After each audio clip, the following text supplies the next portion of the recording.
What's up everybody, it's the K9 Gamer here, and welcome to a new show where we talk about games before they come out.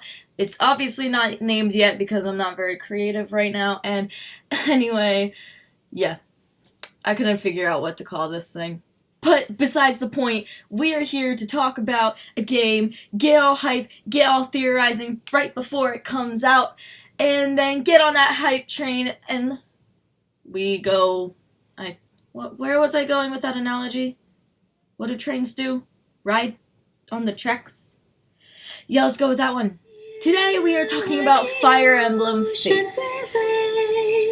Destined to see life beyond the shore, just out of reach. If you don't know, Fire Emblem is a franchise that is a turn-based strategy game. It's very strategic. You need to know what you're doing constantly, and every move can lead to a really troublesome time, depending on the difficulty that you're playing on, obviously. But you probably knew that, because why else would you be watching this video and trying to get hype for Fire Emblem Fates? But then again, there are newcomers to the series all the time, and that's perfectly reasonable. I just started with Fire Emblem Awakening, and I feel really bad about that, but that's kind of how it goes, isn't it? Now let's talk about the games. Fire Emblem Fates consists of 2 games, Conquest and Birthright. It's a new take on it, and I kind of like it, because both have different endings, and it actually is reasonable for you to go out and buy both games. But a lot of people probably think, oh, they're doing what Pokemon does, and they're just gonna inflate it till one of the skies. But honestly, I like it, and they're doing a lot with it, and that's really interesting, and I like it a lot, and I love Fire Emblem. And if I can just keep playing it without an excuse, perfect, right? Yay! Woo! The story is that you are the main character, which is apparently a first for the Fire Emblem series, and basically you were stolen from your kingdom and was grown up in the Nor Kingdom. And basically you're deciding whether you stick with the family that you grew up with, even if it's not by blood, or go with your birth family and work with them and get to know them and stuff like that. And just from the trailer, it looks so good. It is ridiculous. The storyline is probably gonna be amazing, hopefully. If it's not, I'm gonna, murder someone, but really, what else do we expect? These games have always had really good storylines, and that's all I can really say. There's really not much else known about it, except that that's the storyline as far as we're concerned. I've got nothing else to say. Let me just stop acting like I do. Along with the storyline, there were a lot of improvements. Not a lot of things that needed to be improved in the first place, but they did fix the graphics and the character models. They look so much smoother. The pre-rendered cutscenes were always great, but the in-game cutscene kind of stuff and the character models just looked a little funky to me, and now for some reason they kind of look the same, but they look different and cleaner and crisper, just like the whole battle aspect now. Like, all of the graphics and all of, the little accents and everything, they look so cool and so much easier to read and so cute. Everything that you need to know, stats and everything, they were kind of hard to figure out how to read, just a little bit. I mean, it was obvious, it was really easy to get used to it, but there were so many things that they're doing now where it's so much easier to see, how much you're actually growing with certain classes and such, and it's so good, and I love how they fixed it, and there's so much more to do now. Let's start with multiplayer. Of course, Fire Emblem Awakening didn't really have that much multiplayer action. I don't even think there was any. I didn't really have a lot of people to play with. That's always great, right?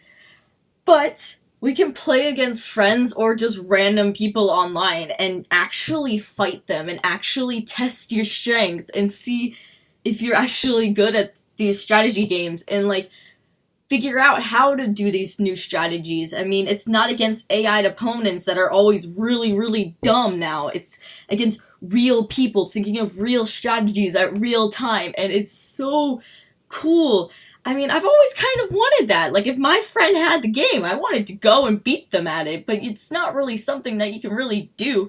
Not to mention, it gives Street Pass a reason to exist on that game, because the Street Pass didn't really do, like, anything, as far as I'm concerned, in Awakening, but now you can actually fight the people that you meet and get characters and skills from these people if you beat them as AI'd opponents. Or you can make them a friend and actually fight them, like I was just saying. It's so awesome, and I hope that it actually works, and it's not some gimmick that ultimately fails, because I really want to battle random strangers. I don't know why, but it just seems like it would be so much fun to just test my strength. Is anybody else getting hyped for that? Because I'm getting hyped for that. Along with that multiplayer, it actually makes more competition in these games, which didn't really have much to begin with. It was just a story game.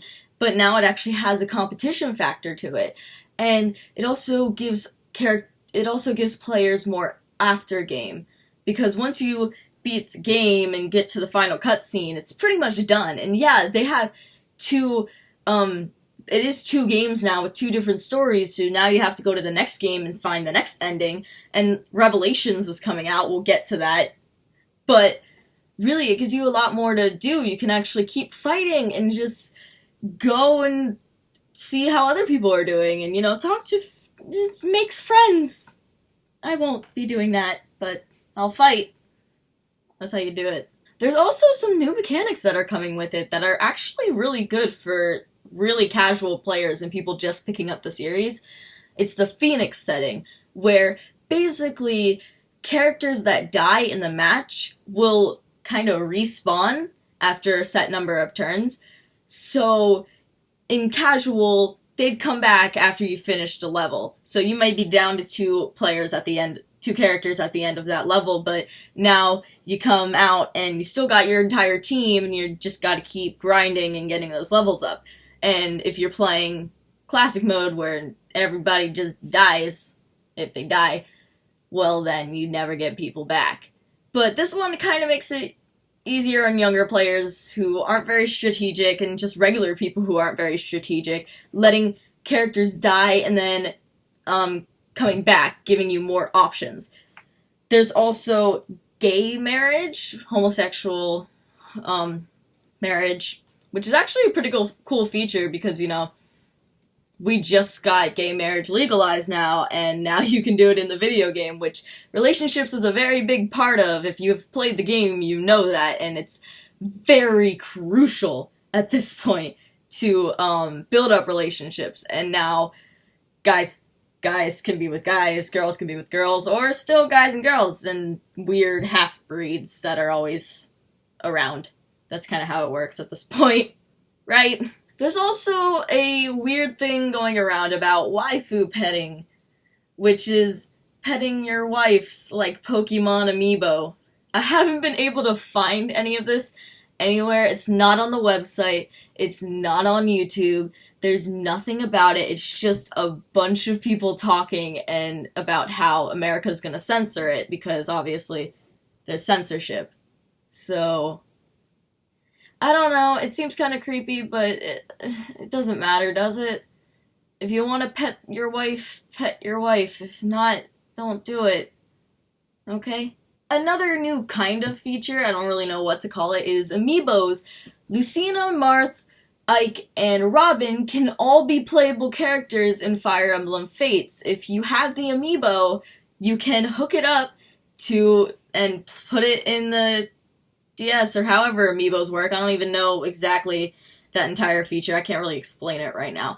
But it unlocks a map, and if you complete that map, you can get the character. Not too much else is known, but just that's how it works. You put the amiibo on it, you get a map, you get the character. Which is really cool, because we could play as Marth, and Ike, and Robin, and Lucina again. What? But Roy hasn't been... I don't know what they're going to do about Roy. They don't talk about Roy because he's not technically an amiibo yet, but he is a Fire Emblem amiibo, so he should totally, like, be a part of it. I mean, he comes out, like, a month or something after, I don't know, wait, when does he come out? He comes out sometime just a little bit after Fates comes out, so why can't he be a part of it? I want to play as Roy, too. Don't do this to me. Not to mention, Corrin has been confirmed in development along with Bayonetta, so what will Corrin's amiibo do, if it will do anything? Probably nothing. There's also bases. Basically a castle, I guess. I don't know exactly what to call it, but really, you can have an armory, you can have a smithy, a lottery, arena, upgrades, customizations. There's so much to do. There's like, you can look at the scenery around you. Like, Armory actually has customizations for the character model, not just hair, eyes, and body and gender, like the normal stuff that you do at the beginning, but you can actually have new clothes. That's all you really get to see. But it's really cool because you can actually have more customization, because Fire Emblem's kind of turned into a customizable game at this point. And it's so cool. Not to mention they have so many new customizations just at the start for hair and eyes and stuff like that. It's so good, and it's such an improvement on that, because I always felt like there wasn't enough options, but now you, like, and the style that you choose them is also really cool, and it's, I need to stop saying cool, don't I? The bases is where you fight and test your strength mostly, like I was talking about with Street Pass and multiplayer. That's where you kind of connect with these other people and do these battles and test your might and level up characters and get rewards and stuff like that. And it seems like they will be good. Hopefully it's not like a lost cause and it doesn't actually function very well as we hope it will, but I have high hopes for it. I think a base is what we really need, because it's something that most people have in, like, war and stuff. Not to mention free range walking. It's so strange, isn't it? Not the little grid patterns, right? I'm surprised about that, but not, like, bases. Like, what? Now, some people dread these letters, but DLC. It seems like it'll be a lot better than in Fire Emblem Awakening, but there are a couple things that you don't really want, which makes sense. The map pack 1 has 11 maps in it, and on the start of the game, like the day that the game is out, 2 maps are going to be free, and one of them actually is the beginning of Fire Emblem Awakening, before Chrom and the gang find Robin laying on the ground in the middle of a field. You actually get to fight with them and, like, join with them. You don't get them on their team because they have to go do their adventure, but it's really cool because we get a little insight on what happened before, and that map is actually free, which is amazing because we don't have to pay to figure out what happened. We just have to buy the game that we already want, and then that stuff is already on there. It's like a free win. There's also another map pack not map pack, but another map that's free, and it's just another rewards map. That's what a lot of them are, except in the map pack, one of them, you can get Anna, a reoccurring character in Fire Emblem, just because. I mean, you still gotta pay like $2 or like $20, I think, but if it's good, right? Yeah. Woo. Also, there's the Revelation DLC, which is a path where you didn't choose either family. You went off on your own with, I think, Azula. I think she'll be in it because she's been seen. Kind of like the sports girl of Revelation. It comes out March 10th, so of course you get to play the game a little bit more and then play Revelation, which it is highly recommended you play the other games beforehand because it gives you a lot more insight on the games through Revelation, and I'm so happy about that because I think it's cool having 2 separate paths, but then also having a path where you didn't choose anything and you're on your own. I just don't know what characters there's gonna be, because there's only 5 people who aren't on either side of the kingdom. So, yeah. Speaking of which characters, there are 2 kingdoms. The Nor Kingdom and the Hoshodo... I can't Japanese sometimes. I have to hear it before I get it. Hoshodo Kingdom. There's 16 members on both sides that are shown on the website. And some of the character designs look nice. It seems like Nor is like a dark kingdom, and like Hishodo is like the light kingdom, or that's what they're trying to portray. And you, I think, are originally in the Nor Kingdom.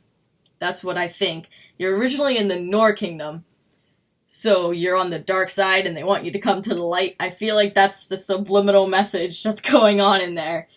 But there's 5 separate allies that aren't in any kingdom. So I don't know how that's gonna work out. One of them's just a maid. And speaking of maid, there's a lot of classes that seem a lot like the classes in Fire Emblem Awakening. Just kind of redesigned and called something else.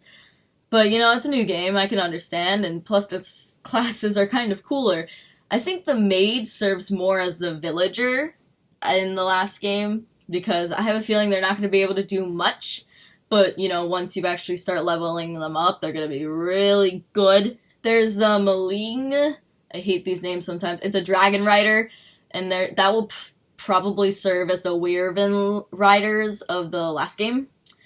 The Tagil in the last game is probably now portrayed as the Wolfskins, which has a way different design. I kind of like the Tagil better, but Wolfskin, it's Wolfskin. I think I have to like it, right? Right, guys? Yeah, that's what I thought.